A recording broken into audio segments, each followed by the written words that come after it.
मुंबई की गलियों से लेकर दुबई के लग्जरी टावर्स तक एक नाम जिसने क्राइम वर्ल्ड का पावर स्ट्रक्चर हिला दिया, दाऊद इब्राहिम।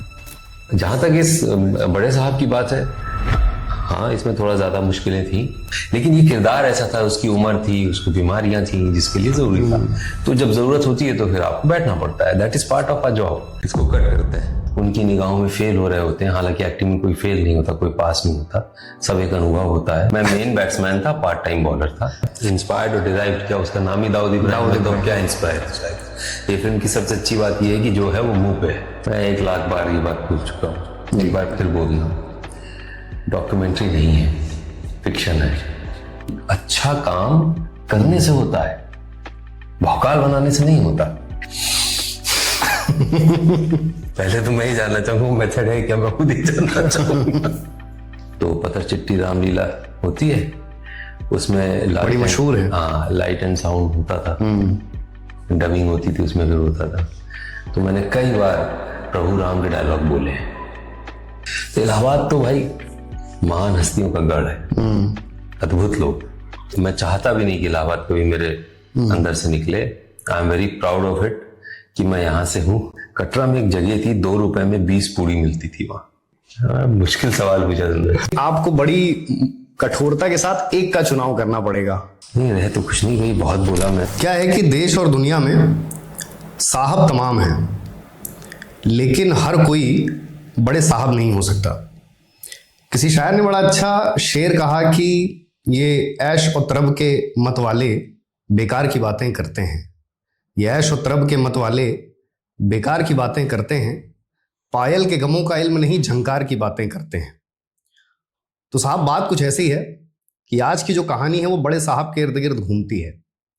एक ऐसे बड़े साहब जिन्होंने, अगर मेरा ख्याल गलत नहीं है तो सन 94 से रंगमंच का जीवन शुरू किया, और प्रयागराज पूर्व में इलाहाबाद की पावन धरती से आते हैं।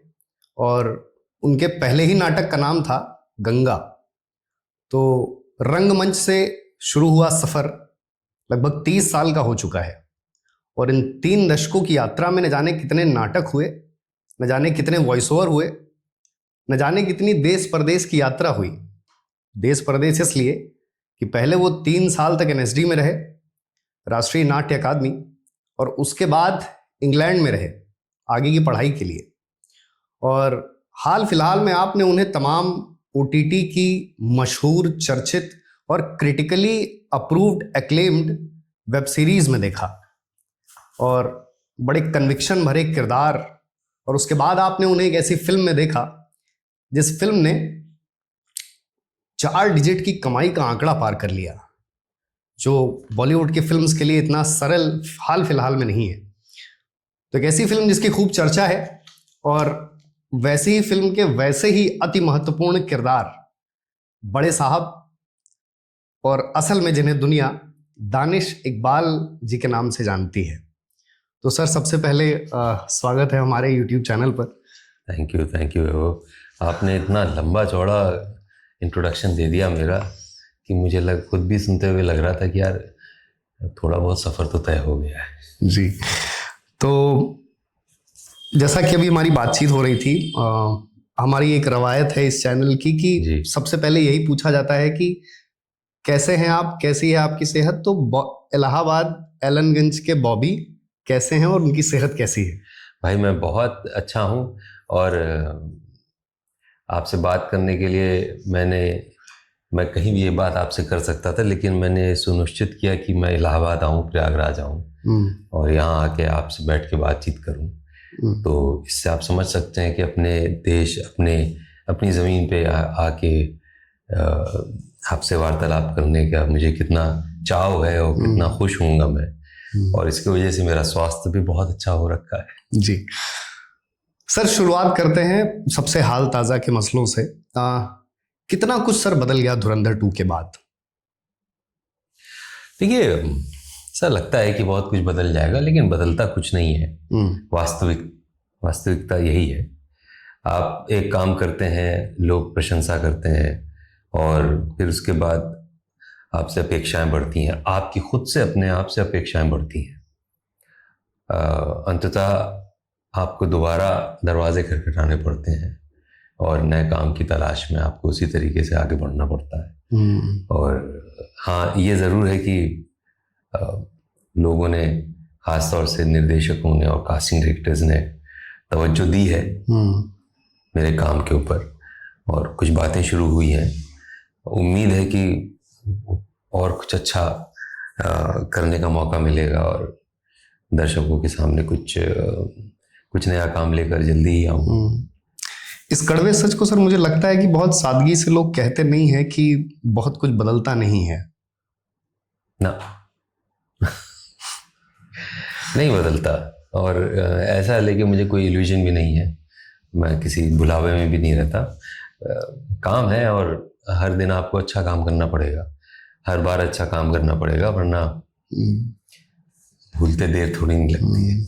आपका एक इंटरव्यू भी है जिसमें आप कहते भी हैं कि फिल्म बड़ा मतलब हर सीन में उसमें आपको अपना बेस्ट ही देना पड़ता है, पर ओटीटी थोड़ा लॉन्ग लास्टिंग वो है, वहाँ पर आपको फ्रेम बहुत मिलता है।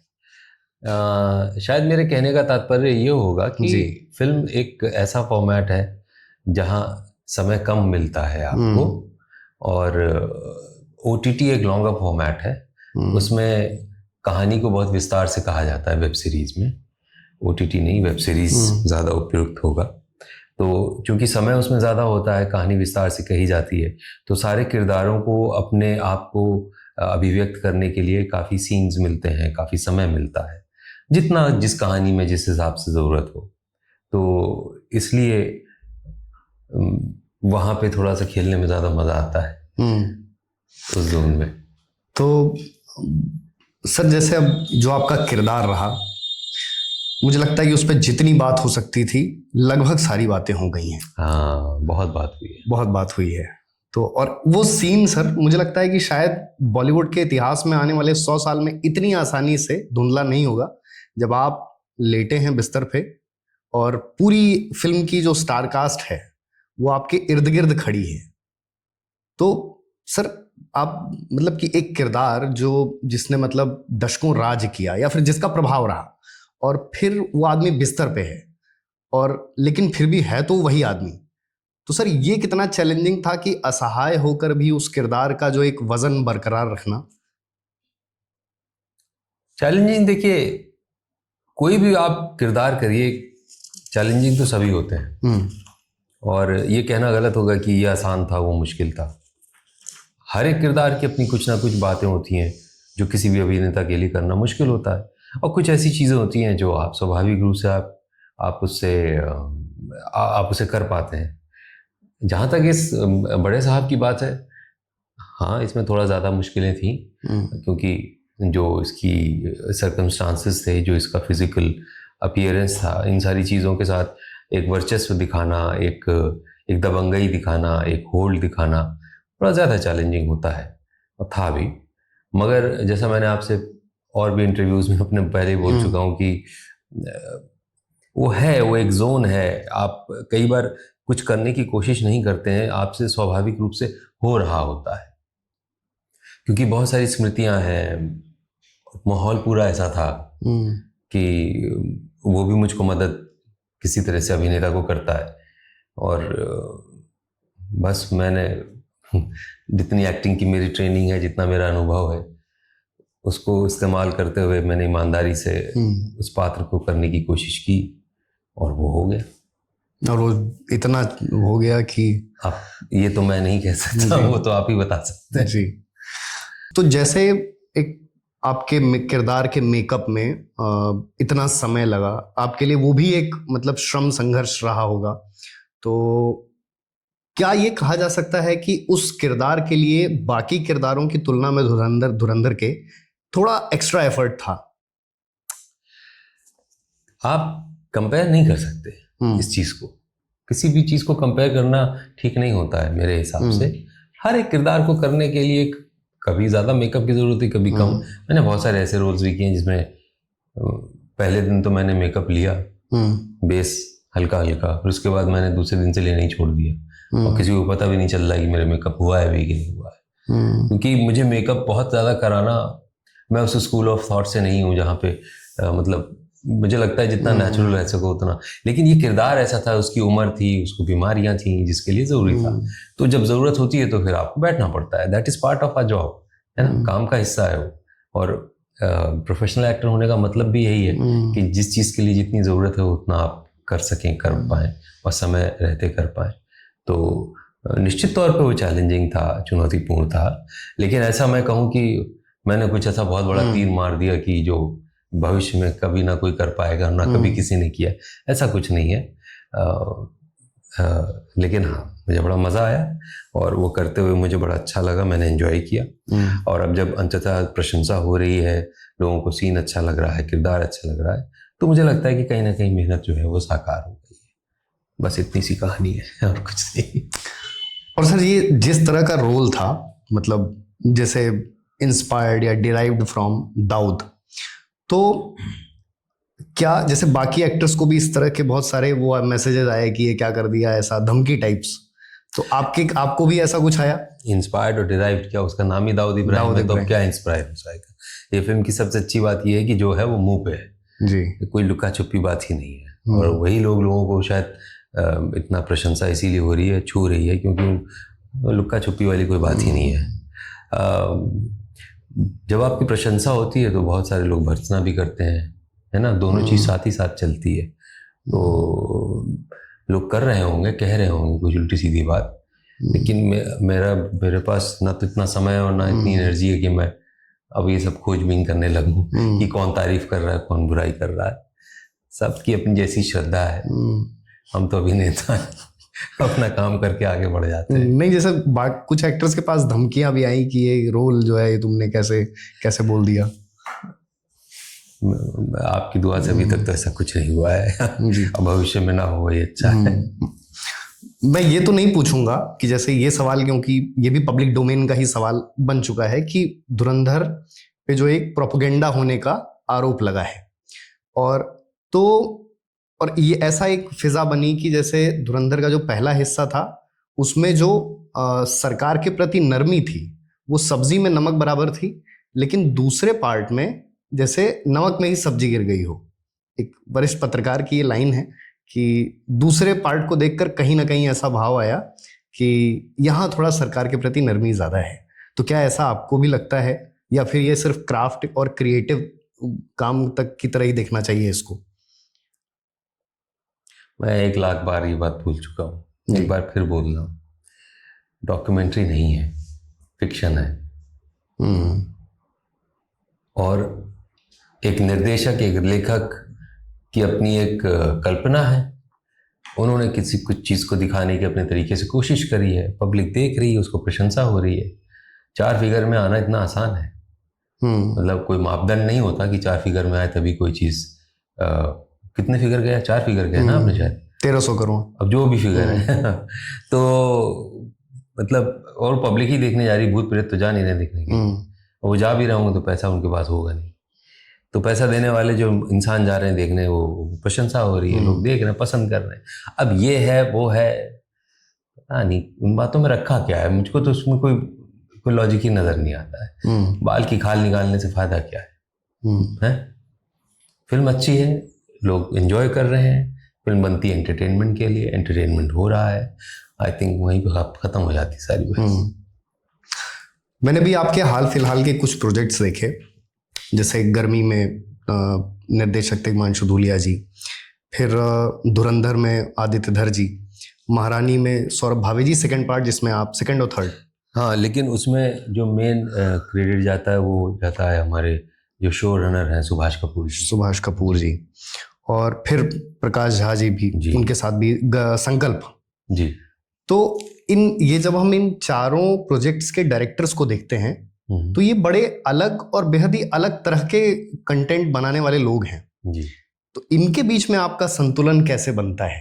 देखिए, सबसे पहली बात तो ये कि मैं बड़ा खुशनसीब हूँ कि निर्देशकों की फहरिस्त में मेरे भाग्य में इतने बड़े बड़े नाम हैं, और मैंने हमेशा ऊपर वाले ने मुझे मौका दिया कि मैं अच्छे लोगों के साथ काम करूं, उनके साथ काम करूं जिनके सिनेमा को मैं खुद भी बहुत पसंद करता हूं। तो उनके काम पे कोई टिप्पणी कर पाना मेरी हैसियत नहीं है, लेकिन मैं उनका बहुत प्रशंसक हूँ। और वो बहुत मेहनत, बहुत लगन, सभी, कोई ऐसा नहीं है कि किसी एक को आप ये कह दीजिए कि वो ज़्यादा मेहनत करते हैं, ये कम। मैंने देखा है जितने जितने बड़े बड़े नाम आपने लिए, इनके साथ मैंने काम किया, सब एकदम एक शब्द होगा मजदूर, वैसे मेहनत करते हैं। सेट पे सबसे पहले पहुंचना, एक एक चीज़ को बार बार बारीकी से देखना, स्क्रिप्ट के ऊपर डायलॉग्स क्या है, एक्टर क्या बोल रहा है, कहाँ क्या आ रहा है, कहाँ क्या नहीं हो रहा है, कुछ भी छोड़ते नहीं है। यही शायद उनकी सफलता और उनके काम में इतनी जो क्वालिटी निकल के आती है, वो आपको सेट पे लगेगा ही नहीं कि ये वो। क्योंकि हम लोग यहाँ बैठ के जब इनके बारे में सोचते हैं या सुनते हैं तो लगता है पता नहीं क्या होगा, है ना, ऐसे हुआ सा लगता है कि आदमी आएगा, वो बैठा रहेगा, कुछ बोलेगा नहीं, ऐसे करके होता रहेगा। लेकिन जब मैं सेट पे जाता हूँ, देखता हूँ कि वो खुद ही भाग रहे हैं, खुद ही लाइनों पे काम कर रहे हैं, तो लगता है तो वो जो एक इल्यूजन, एक हम लोग एक दुनिया बना के बैठे रहते हैं किसी के व्यक्तित्व की, वो टूटती है। और लगता है कि नहीं, अच्छा काम करने से होता है, भौकाल बनाने से नहीं होता। तो ये सब जितने निर्देशकों के आपने नाम लिए, सब के सब बहुत मेहनत करते हैं और बहुत ग्राउंड लेवल पे जाके एकदम ह्यूमन, बेहतरीन इंसान और बेहतरीन रंग निर्देशक के साथ साथ व्यक्तित्व के तो धनी नहीं है, सब बहुत ज़बरदस्त लोग हैं भाई। और हमारी इंडस्ट्री में इतने अच्छे अच्छे निर्देशक हैं, बहुत बड़ी बात है। अभी आप जिन प्रोजेक्ट से जुड़े रहे, तो उनमें से एक दो प्रोजेक्ट से जुड़े लोगों से मेरी बात हुई। अच्छा। तो उन्होंने बताया कि आपकी अपनी एक्टिंग का भी एक मेथड है। हाँ। तो मैं जानना चाहूँगा, मतलब दर्शक और बतौर, मान लीजिए इसे अगर कोई फिल्म के छात्र देख रहे हों, क्योंकि आप एक्टिंग के गुरु भी रहे हैं, तो मैं चाहूँगा कि आप ये बताएं कि वो मेथड है क्या, या क्या पैटर्न फॉलो करते हैं आप। पहले तो मैं कौन व्यक्ति है, पहले तो मैं ही जानना चाहूँगा मेथड है क्या, मैं खुद ही जानना चाहूँगा। कसम से कमाल की बात है भाई, ये मुझको खुद ही नहीं पता क्या मेथड है और लोगों ने पता लगा लिया कि उसमें एक मेथड है। हाँ। सच में मुझे नहीं पता कि क्या मेथड है। मुझे बताइएगा इंटरव्यू के बाद कौन लोग हैं, मैं मिलके पूछूंगा। श्योर। लेकिन मेरा जो तरीका है वो मैं आपको बताऊं कि मैं बहुत ज़्यादा नाप तोल के काम नहीं करता हूँ, मैं आत्मा से काम करता हूँ। अब आपसे मैं बात कर रहा हूँ तो आपको लग रहा है कि हम लोग पॉडकास्ट कर रहे हैं? नहीं लग रहा ना। तो ये मेरे जीवन को जीने का तरीका है कि मैं जो हूँ वही रहता हूँ। मैं मेथड नहीं है, मतलब आडंबरों से बचता हूँ।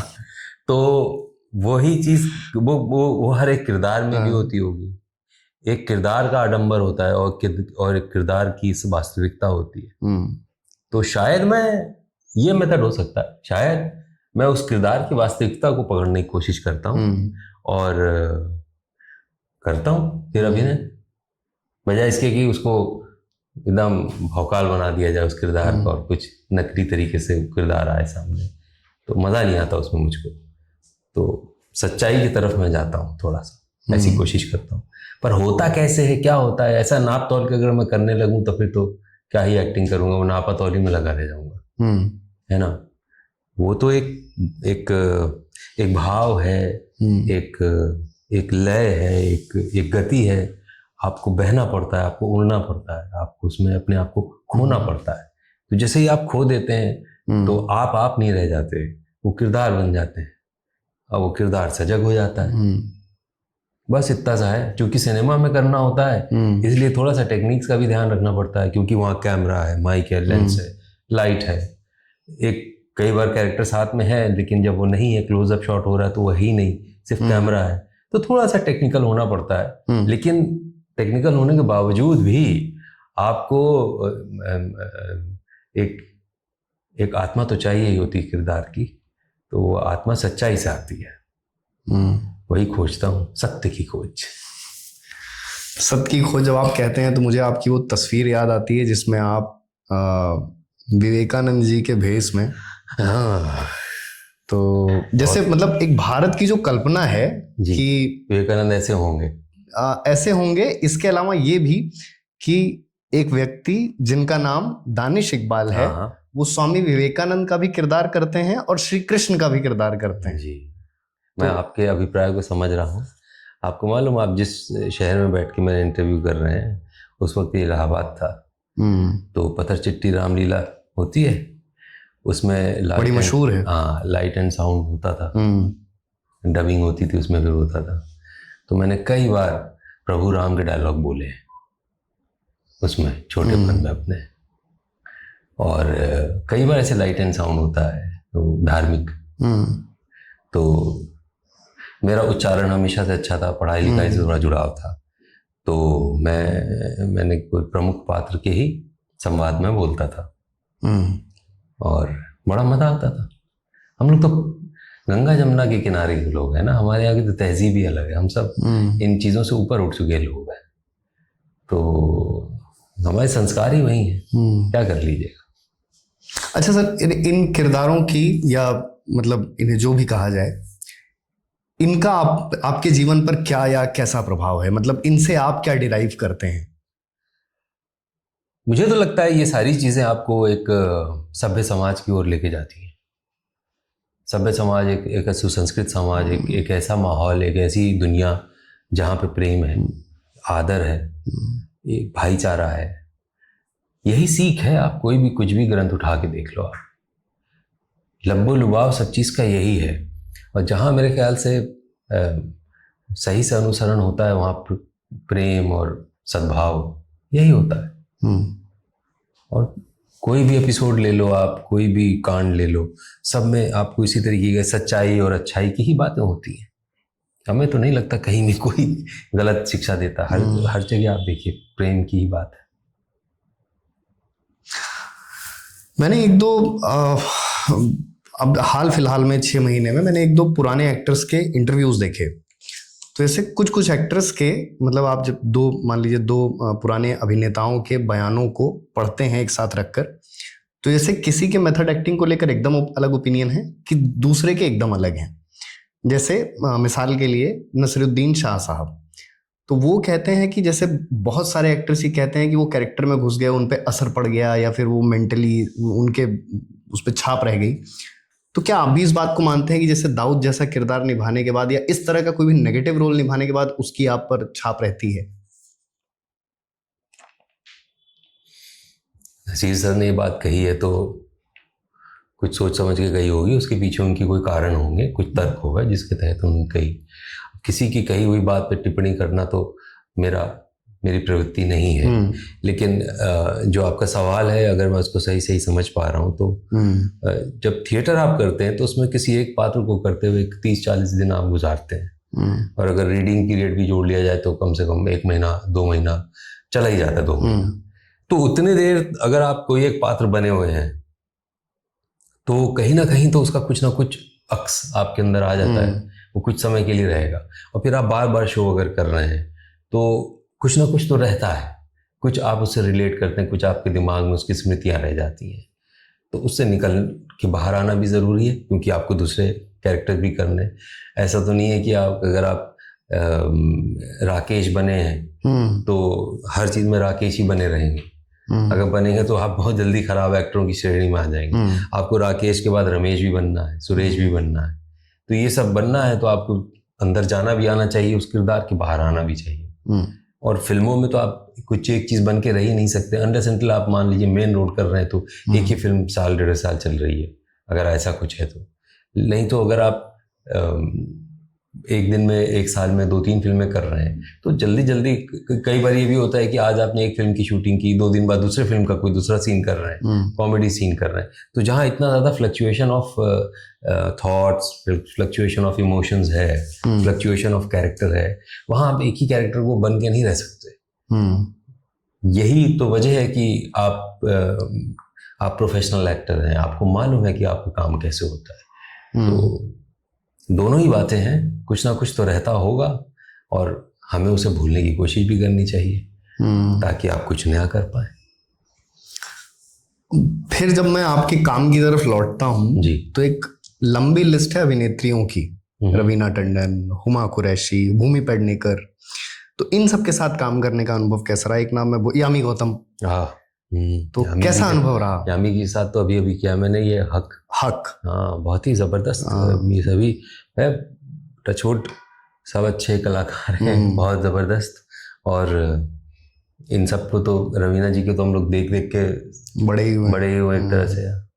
हालांकि वो इतनी बड़ी नहीं है जितना ये कह के लगता है, पर हाँ, तो जब आप उन सबके साथ, जिनको आप उस वक्त सोचा नहीं था ना कि सिनेमा करेंगे या ऐसे करेंगे, और फिर एक दिन आप सेट पे उनके साथ शूटिंग कर रहे हो, तो कई बार तो एकदम शौक सा लगता है। रवीना जी इंटरव्यू देखेंगी तो उनको ही लगेगा आप उनको बुजुर्ग कह रहे हैं। नहीं, बिल्कुल बुजुर्ग नहीं है, वो बहुत ही यंग है। और बहुत ही, देखिए, इंसान के जज्बे से और उसके जज्बात से देखा जाता है, उम्र तो एक नंबर होती है। तो बहरहाल बहुत खूबसूरत सब हैं, बहुत टैलेंटेड सब हैं, और बहुत ही डेडिकेटेड हैं, और अपने काम को अच्छी तरीके से करना आता है इन सभी को। तो इनके साथ काम करके मुझे बहुत अच्छा इसलिए लगा क्योंकि जब आपका कोई एक्टर इतना टैलेंटेड हो तो आपके अंदर भी एक ये चीज़ होती है, यार हम भी कुछ अच्छा करके देते हैं, तो फिर वो सीन अच्छा बिल्डअप होता है और वो आपके सारे काम में नजर आएगा।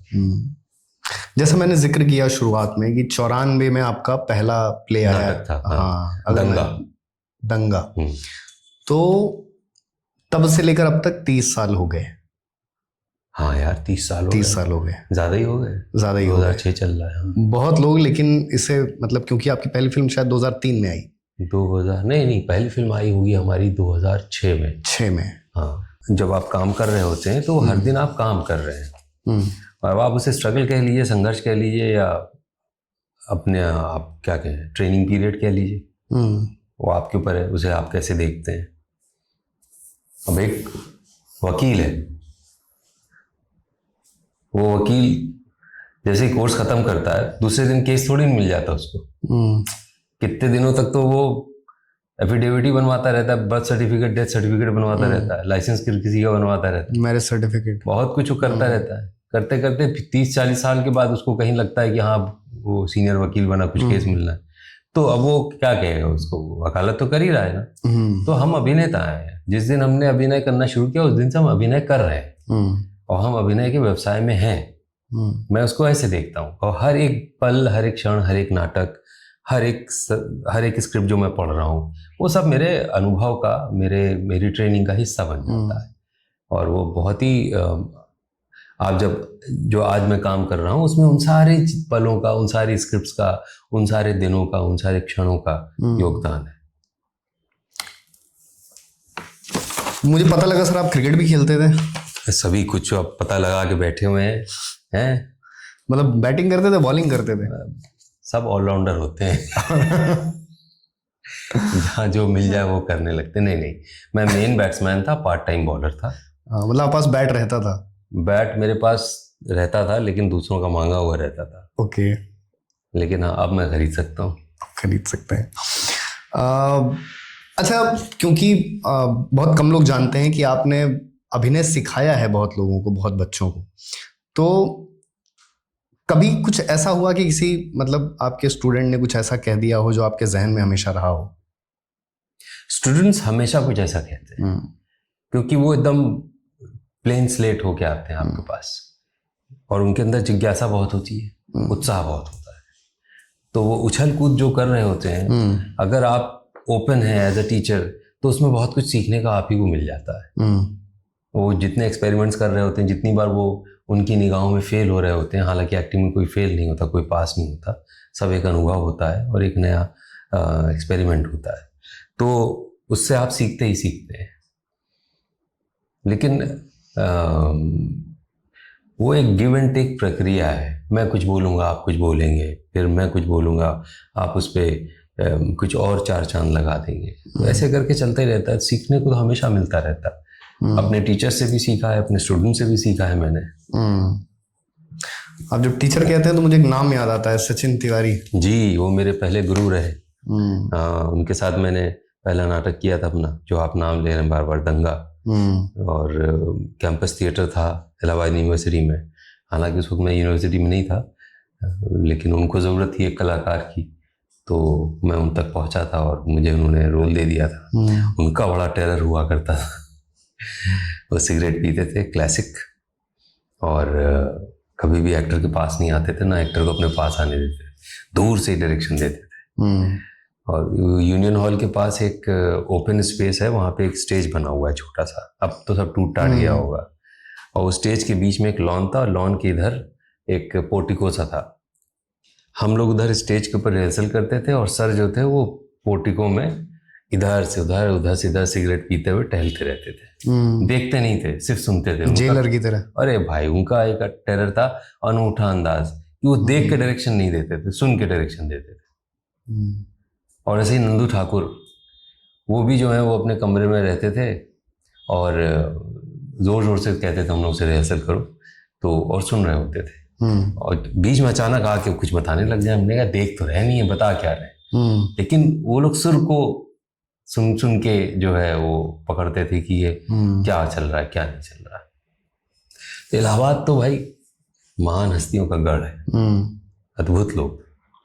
जब आप इलाहाबाद का नाम लेते हैं तो मैं ये भी एक बात जानना चाहूँगा कि एक अच्छा भला आपका समय गुजरा है यहाँ पर जी, स्मृतियाँ रही होंगी, तो दानिश इकबाल बकौल एक युवा, बकौल एक बालक, इस शहर का बेटा, किन गलियों में आप घूमे, कैसी स्मृतियां हैं, क्या याद करते हैं, या क्या जब बाहर रहते हैं तो यहाँ का क्या मिस करते हैं, क्या मतलब मैं पूरा विवरण चाहता हूँ, क्योंकि कोई किसी, मैं नाम भूल रहा हूँ, किसी शख्स ने कहा है कि आप इलाहाबाद से निकल जाते हैं लेकिन इलाहाबाद आपसे नहीं निकल पाता है। कभी नहीं निकल पाता, बिल्कुल ठीक उन्होंने कहा है। और ये मैं चाहता भी नहीं कि इलाहाबाद कभी मेरे अंदर से निकले। I am very proud of it कि मैं यहाँ से हूँ, क्योंकि ये शहर आपको इतना सिखाता है, इतनी ट्रेनिंग देता है, हर फन में ट्रेनिंग देता है आपको। आपको यहाँ बड़े से बड़े वकैत मिलेंगे, बड़े से बड़े इंटेलेक्चुअल मिलेंगे, बड़े से बड़े खिलाड़ी मिलेंगे, बड़े से बड़े फिलोसोफर मिलेंगे। और फिलोसोफर रिक्शा चलाता हुआ मिलेगा, चाय की दुकान पे मिलेगा, पान बनाता हुआ वो आदमी जो कत्था ज़्यादा लगाता है। जब आप उससे कह दें कि कत्था ज़्यादा लग गया भैया, तो वो कुछ ऐसा ज्ञान आपको उसी कत्थे पे दे देगा कि आप दोबारा बोलेंगे नहीं इसको कि कत्था ज़्यादा लग गया। तो ये जो खास है ना इस शहर का, वो बड़ा खास है। और ये हाँ, और ये हम लोग के काम में काम आता है। कब कहाँ किस रूप में निकल के आता है कैरेक्टर में पता नहीं चलता है, और वो है, दैट इज मी। हम बने ही उस मिट्टी से हैं। तो यहाँ की हर एक चीज़ याद आती है भाई, समोसे याद आते हैं, गुलाब जामुन, खाने पीने की कोई भी चीज़ ले लो आप। फिर वो सड़कें जो यहाँ के एंग्लो इंडियन कल्चर है ना, जो मैं जिन स्कूलों में पढ़ा हूँ, वो सड़कें कभी कभार याद आती हैं। वो जैसे शूट करते हुए किसी ऐसी जगह चले जाओ जहाँ पे वो आपको आर्किटेक्ट नज़र आ रहा है, तो अचानक इलाहाबाद की वो एकदम दिल से कसक उठती है कि यार जाऊँ अपने पुराने टीचरों से मिलूँ, या उस वो एक फाका मस्ती वाला जो आलम इलाहाबाद में, आपके पास 5 रुपए हैं जेब में, पर आप पूरा दिन एंजॉय कर रहे हैं, है ना। वो टूटे हुए केले खा के समय बिताना, 50 पैसे में आपको 4 केले मिल रहे हैं। एक अब तो शायद नहीं होगा, कटरा में एक जगह थी, 2 रुपए में 20 पूड़ी मिलती थी वहाँ। सुन रहे हैं आप? 2 रुपए में 20 पूड़ी? 2 रुपए में 20 पूड़ी। आज की बात नहीं है, करीब 15-15 साल पहले, 20 साल पहले नहीं यार, और पहले की बात है ये, 2000 से भी पहले की बात है ये, 90 के दशक, 97 में। वो खोआ मंडी है ना कटरा में, एक पेड़ है वहाँ पीपल का कुछ, उसी के सामने एक छोटी सी दुकान थी, 2 रुपए में 20 पूड़ी। 2 रुपए में छोटी छोटी सी होती थी, कहने को पूड़ी होती थी, वो एक कौर में खत्म हो जाएगी। तो उस वक्त खेला करते थे क्रिकेट जैसा, बना, बहुत भूख लगती थी, आते जाते वहीं जाके पेट भरते थे 2 रुपए में। तो मतलब ये शहर है, बहुत मजेदार शहर है। वो कटरा के पास इसलिए भी इतनी सस्ती होगी क्योंकि पास में यूनिवर्सिटी बच्चों के लिए, वो ये पर्पस ही वहाँ पे, वो आधे से ज्यादा वहाँ बिजनेस ही यूनिवर्सिटी की वजह से चलता था। पूरी इकोनॉमी ही शहर, पूरी इकोनॉमी, हाँ नहीं सिर्फ यूनिवर्सिटी की वजह से नहीं, हाई कोर्ट की वजह से चलता है। फिर यहाँ मेडिकल गए तो मेरे कुछ दोस्त कभी आते थे जब मैं यहाँ रहता था, तो कहते समझ में नहीं आता, जहाँ देखो काले काले कोट पहन के घूम रहे हैं, पूरा शहरी कचहरी है क्या? क्या बताएं तुमको। नहीं, कहते हैं कि अगर आप पत्थर अगर उछालेंगे तो जिस पे गिरेगा जी, तो हर दूसरा या तीसरा व्यक्ति वकील निकलेगा। On a lighter note. जी, और क्या, ऑब्वियसली। तो मेरे पिताजी भी वकील थे जी। और इलाहाबाद यूनिवर्सिटी से भी आपका जुड़ाव है? जी, मेरी माँ वहाँ प्रोफेसर थी इलाहाबाद उर्दू विभाग में जी। काफी समय बीता है। तो ये शहर मतलब अच्छे से अंदर बसा हुआ है भाई, पूरा ओरिजिनल। पक्का इलाहाबादी। यस। एक अंतिम सवाल लेते हैं, इसी सवाल से ये वाला पोर्शन खत्म करते हैं कि आपने एक इंटरव्यू में बड़ी मतलब समझने लायक या पढ़ने लायक बात कही कि थिएटर में एक्टिंग की व्याकरण को सिखाया जाता है। मैं चाहूंगा कि आप इस पंक्ति पे थोड़ा और प्रकाश डालें। हाँ, देखिए, सिनेमा एक प्रोफेशनल फील्ड है जहाँ पे एक प्रोडक्ट बनाया जा रहा होता है जो बेचा जाता है। तो वहाँ पे आपको किसी भी चीज़ को करके सीखने का मौका नहीं मिलता है। आप जो चीज़ सीख चुके होते हैं, जिसमें आप पारंगत होते हैं, उस चीज़ को वहाँ पे इस्तेमाल किया जाता है। और थिएटर में क्या होता है कि आपको रवा किया जाता है, आपको पॉलिश किया जाता है। आप गलतियां करते हैं, आपको दूसरे दिन डायरेक्टर बताता है, को एक्टर्स आपको समझाते हैं, आप खुद अपने आप को डिस्कवर करते हैं, खुद से खुद ही को मतलब जूझते रहते हैं। आप स्क्रिप्ट पढ़ रहे हैं, नहीं समझ में आ रही है, फिर दोबारा पढ़ रहे हैं, एक्टिंग नहीं हो पा रही है, फिर कर रहे हैं। तो ये सारी जो जोर आजमाइश है, ये आप सिनेमा में नहीं कर सकते, या थिएटर में ही कर सकते हैं। इसलिए थिएटर एक प्रयोगशाला है, थिएटर एक क्लासरूम है। थिएटर में आप उन क्लासरूम में जाके व्याकरण और ग्रामर को समझते हैं अभिनय की, और जब ये आप सीख लेते हैं अच्छे तरीके से, तब आप सिनेमा में आपको उसका फायदा होता है व्यावसायिक रूप में जब आप काम करते हैं। सिर्फ सिनेमा में ही नहीं, आपको थिएटर में भी जब आप रेपेट्री में जाते हैं, किसी नेशनल रेपेट्री में हिस्सा बनते हैं, तो वहाँ पे सिखाने का वक्त नहीं होता, सीखे सिखाए को वहाँ पे काम दिया जाता है। तो बेहतर ये है कि आप थिएटर करके अपने आप को मांझ लें, और जब आप मंझ जाएं तब आप जाके अपने हुनर को दिखाएं दुनिया को। जाते जाते कोई बात जो आपको लगता हो रह गई हो और आप अपने दर्शकों से, अपने चाहने वालों से कहना चाहें हमारे चैनल के थ्रू? नहीं, रहे तो कुछ नहीं गई, बहुत बोला मैं।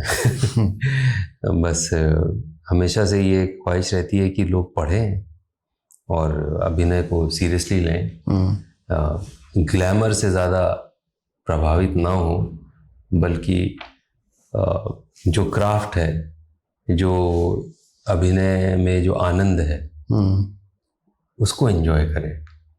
तो जब आप उसके लिए समय देते हैं, उसको एंजॉय करते हैं, तो ग्लैमर, पैसा, गाड़ी घोड़ा सब अपने आप आ जाता है।